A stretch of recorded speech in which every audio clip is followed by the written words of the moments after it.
Skrzivský a jsem trenérem Moose Place. Naše dnešní téma bude stretching. Chtěl bych vám ukázat základní cviky, které se používají na nejvíce zkrácené partie na tělo.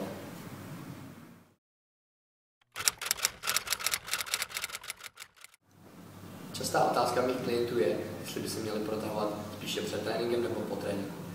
Já preferuji to, aby se před tréninkem určitě protáhli, ale to protažení nemusí být tak intenzivní a tak zdlouhavé. Mělo by to být jenom na ty nejvíce zkrácené partie, to znamená krční svaly, to znamená zádové svaly, většinou hlavně bederní část a samozřejmě zadní strana stehen a prsní svaly. Tyhle velké svalové skupiny zbývají nejvíce zkrácené. A tenhle stretching stačí provádět po mobilizaci klouků před tréninkem a před tou hlavní zátěží. Nejdůležitější stretching je naopak na konci toho tréninku po celkovém zatížení, kdy funguje v podstatě i jako relaxace, ale hlavně jako návrat těch svalů do té fyziologické délky. To znamená, že každý cvik by měl být prováděný minimálně dvakrát, když to bude 3x jedině lépe, a po dobu 20 vteřin a více.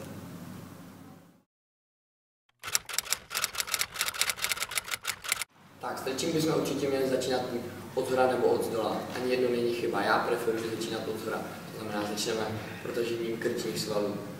První jednoduchý cvik, kdy si jenom uchopíme hlavu skoro až někde u ucha a první věc, kterou uděláme, že druhou ruku stáhneme dolů směrem k zemi. Druhou věc, kterou uděláme, vytáhneme hlavu do dálky, co nejvíc to půjde, a pak teprve lehce stlačíme rameno a celou hlavu na tuhle stranu. Zase opět vydržíme 15, spíše 20 vteřin, čím déle, tím to bude lepší. A zopakujeme 2x nebo 3x. Druhý cvik, který je obdobný, akorát, že hlavu posuneme lehce na diagonální linii a chytneme se až za temeno hlavy. Znovu stáhneme druhou ruku směrem do země, vytáhneme hlavu do dálky, podíváme se směrem dolů a znovu lehce stahujeme po té diagonále dolů. Rozdíl v tomto cviku je ten, že první účinek bychom měli cítit tady na straně a ten druhý cvik bychom měli cítit až tady znovu na té diagonální straně krku. Další cvik, který vám ukážu, je rovný jenom předklon.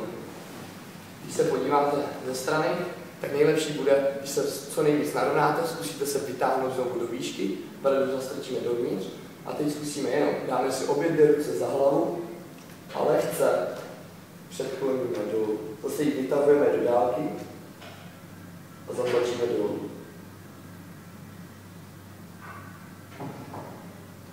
Úplně stejně jako v předešlých cvicích, zhruba po 20 vteřinách.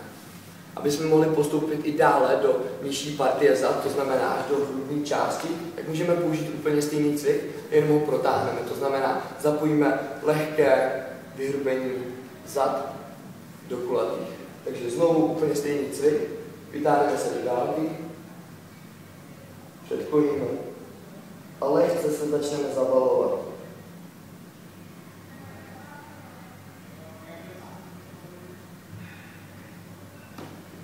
A v té zabalené pozici znovu vydržíme 20 sekund, aby jsme to cítili až mezi lopatkami.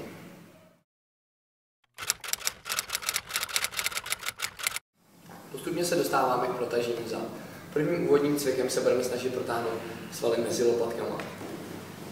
Že jenom si natáhneme ruce před sebe, klidně si je můžeme lehce spojit a budeme se snažit vytáhnout ruce co nejvíce do dálky. Klidně můžeme sklonit hlavu mezi ruce. Snažíme se nadechovat a vydechovat po celou dobu pravidelně a vytahovat se do dálky, jak jim nejvíc to půjde. Dalším cvikem už se dostáváme k bederní části, což je pro nás tato oblast, kdy můžeme klidně začít zase ze sedu, chytneme se pod koleny a jenom se lehce přeneseme váhu a vytáhneme se zase do dálky, ale tentokrát už se snažíme tlačit bederní část do výšky a po nějaké chvíli bychom měli cítit, jak se tato část protahuje. Znovu se trváme 20 sekund do výdrži a můžeme jít dál.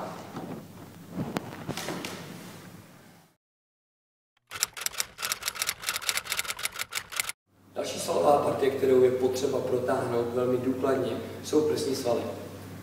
Úplně jednoduše se stačí o cokoliv opřít, tak, a jenom lehce protlačit ramena vpřed.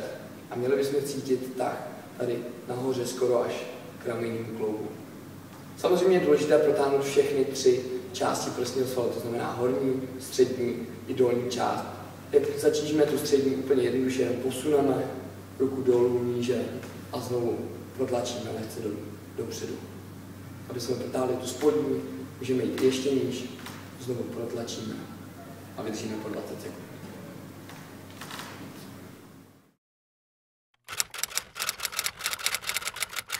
Důležité je protahovat i sval iliopsoas.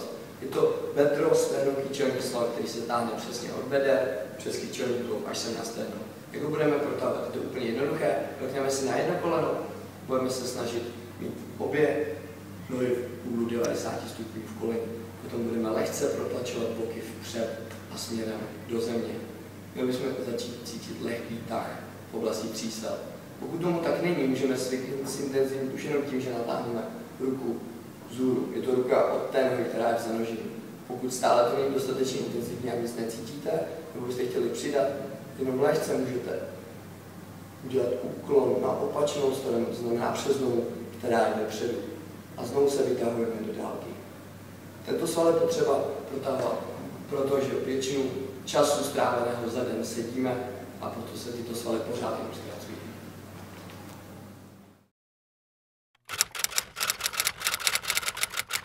Neméně důležitý cvik je na protažení zadní strany stehen, neboli hamstringy. Jak to provedeme je úplně jednoduché. Děláme mírný krok, o půl stopy vzad jedné nohy, tou, kterou chceme protahovat. Tak, a přes propnuté koleno se budeme snažit předklonit s rovnými zády vpřed.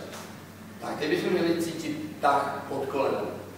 Aby jsme opravdu ten účinek přenesli na zadní stranu stehen, tak lehce tohle koleno, které chceme protahovat, tady pokrčíme. A ještě více budeme snažit jít do předklonu. A v tuto chvíli bychom měli cítit opravdu zadní stranu stehen, možná až tady místo podjíždí. Narovnáme a vyměníme nohy a znovu po 20 sekund vydržíme.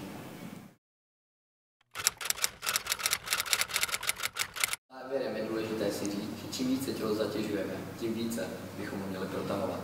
To platí u výkonnostních sportovců dvojnásobně.